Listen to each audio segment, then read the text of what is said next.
Há pouco tempo saiu nos cinemas o filme Vingadores Guerra Infinita, em que o vilão Thanos quer matar metade da vida no universo. E ele tem uma desculpa para isso. Resta saber se ela é boa, ruim ou algo no meio termo. E é isso que vamos ver hoje. Olá, criaturas da internet! Eu sou Davi Calazans e esse aqui é o Ponto em Comum. E eu tenho observado uma tendência interessante na cultura pop em que vilões e heróis não são sempre postos como 100% maus e nem 100% bonzinhos, assim como é no mundo real. Aos poucos vemos cada vez mais filmes e séries em que temos um herói que possui o seu lado ruim e um vilão que possui o seu lado bom. E Thanos se encaixa nessa última categoria. Apesar dele possuir um plano terrível de querer simplesmente tirar a vida de metade do universo, ele disse que há uma boa intenção por trás. Então, não é uma ação puramente malvadona. Essa boa intenção é que, segundo Thanos, o universo já está sobrecarregado demais de seres vivos. Ou seja, há um problema de superpopulação que precisa ser resolvido da maneira mais rápida de todas, através de um genocídio. Dessa maneira, quem sobrevivesse iria ter muito mais recursos para viver com tranquilidade e fartura. Pois imagine só isso com eles, os Hugobertos. Se no seu planeta existem 10 indivíduos e uma pizza de 5 pedaços, então 5 dos esfomeados iriam continuar esfomeados. Mas se metade da população deixasse de existir, você teria que cada um poderia ter um pedaço inteiro para si. Então, problema resolvido, certo? Valeu, Gobertos. E, bom, sim, o problema de falta de recursos estaria resolvido. Mas resolvendo isso dessa forma, você cria um problema ainda maior, que é a morte de tantos inocentes. Logo, esse plano possui meios totalmente malucos e desproporcionais. Mas o objetivo final de reduzir a população para evitar a escassez até que pode fazer algum sentido. E foi pensando nesse objetivo que no fim do século XVIII, um economista inglês chamado Thomas Robert Malthus publicou um livro que alertava sobre os perigos da superpopulação humana. Segundo ele, a produção de alimentos crescia em um ritmo linear, enquanto a população crescia em um exponencial. Ou seja, na sua época poderia haver comida para todos, mas em breve haveria um momento em que surgiria fome, pois não seria possível produzir tantos alimentos para tanta gente. Portanto, haveria só uma maneira de evitar esse problema: contendo o crescimento populacional. A mesma conclusão de Thanos. Porém, Malthus não considerava realizar um genocídio. Ainda bem, mas ele pensou em atingir o mesmo resultado por um meio diferente. Afinal, para que matar as pessoas se você pode fazer elas nascerem menos? Olha aí a inteligência! Dessa forma, o inglês sugeriu que famílias pensassem muito bem antes de ter mais um filho. Porém, naquele mundo de 200 anos atrás, essa ideia de ter menos filhos não era algo que fazia muito sentido para a maioria das pessoas, basicamente por conta de dois motivos. Um deles é que métodos contraceptivos eram raros, se não totalmente inexistentes.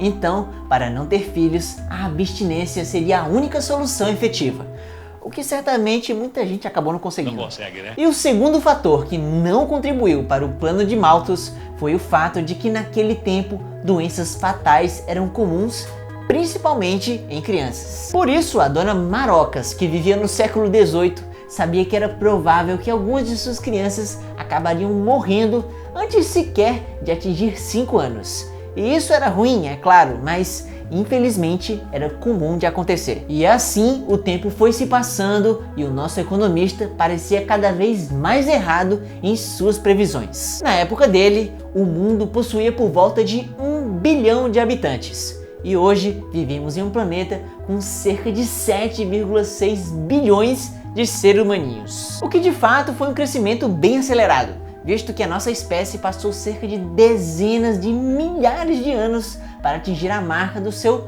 primeiro bilhão.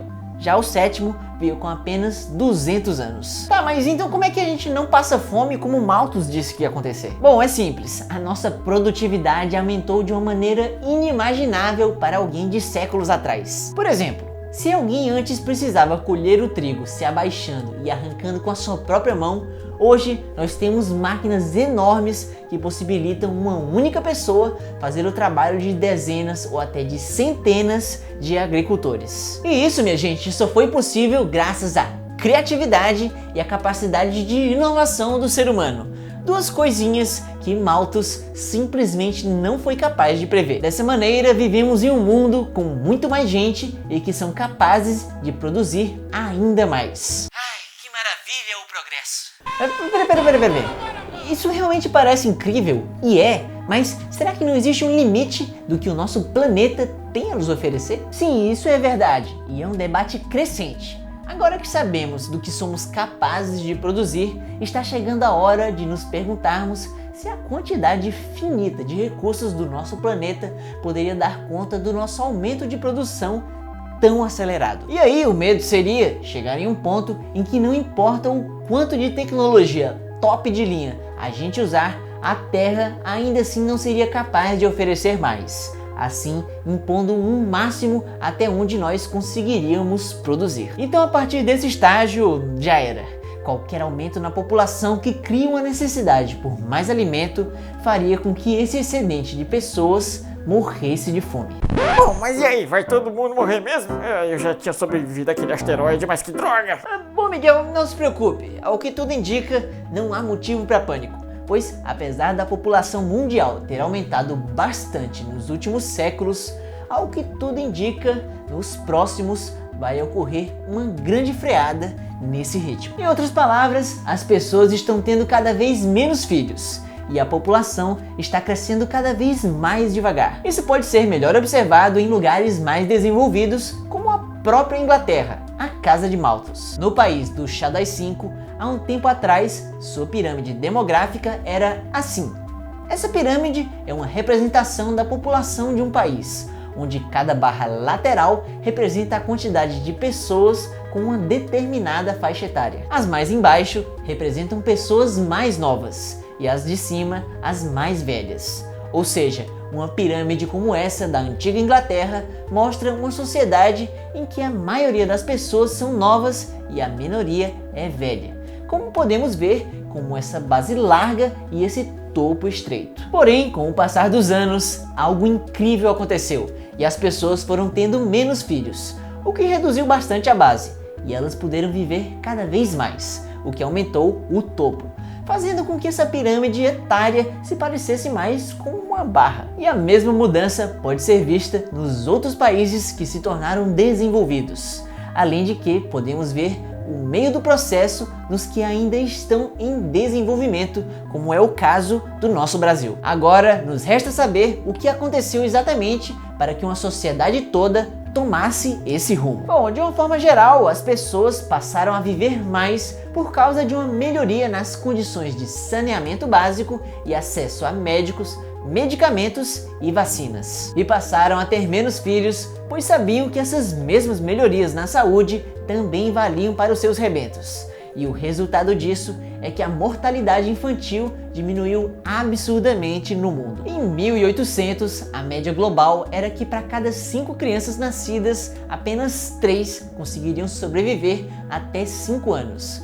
Já hoje, a proporção se tornou 2 mortes para cada 50 nascimentos, o que fez com que não exista a necessidade de ter tantos filhos. Somado a isso, os métodos contraceptivos se tornaram mais diversos, eficazes e baratos, e por isso são de fácil acesso para praticamente todos. Agora, é claro que não adianta os contraceptivos estarem mais acessíveis se a população se recusa a usar, seja por falta de conhecimento ou por algum tabu. O que faz em uma hora dessas a educação ser super importante, principalmente em meninas, pois quanto mais educadas elas estiverem, melhores decisões elas podem tomar sobre o planejamento familiar e sobre o seu próprio corpo. Portanto, o que Thanos deveria ter procurado para o controle da população no universo não era bem um genocídio, mas sim um oferecimento de melhor saúde, contraceptivos e educação para todos. Só não sei se isso era muito o perfil dele, mas eu espero que ele mude de opinião. E obrigado por assistir.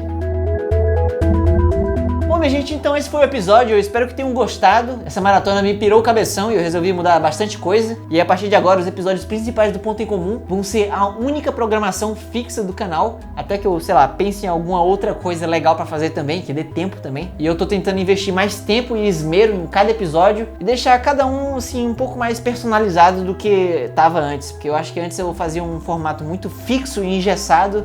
E aí eu acho que isso meio que prejudicava um pouco as coisas. E eu acho que também eu vou deixar sempre um espaço pra ficar conversando aqui. E ó, minha gente, eu tava dizendo também que ia ter documentários aqui nesse canal, pelo menos um de mais ou menos uns 30 minutos por mês, sendo que muito provavelmente nesse mês de maio não vai sair o primeiro, porque eu acho que eu queria dar um tempo pra conseguir descansar um pouco da maratona e também ao mesmo tempo conseguir pensar em um formato melhor para o Ponto em Comum, que esse foi aqui o primeiro teste, vamos dizer. Além de que eu também nunca fiz um documentário, então eu acho que eu preciso de um pouco mais de tempo para esse primeiro, sabe? Um pouco mais do que um mês. Então essa época agora vai ter um pouco de experimentações e eu espero que vocês gostem, mas vão ser experimentações diferentes daquelas da maratona, porque eu vou ter bastante tempo para me dedicar em cada vídeo que eu vou postar. E como eu já disse em um outro vídeo, a partir de agora, cada vídeo que eu postar agora vai ter um propósito bem definido e não vai ser, vamos dizer, nada muito improvisado. Vai ser realmente com roteiro feito e pesquisa pesquisada. Então, ou seja, agora mais do que nunca vale a pena demais você se inscrever no canal e clicar aqui no Ziligo-Digo, aqui ó, no sininho, para acompanhar tudo que a gente faz por aqui.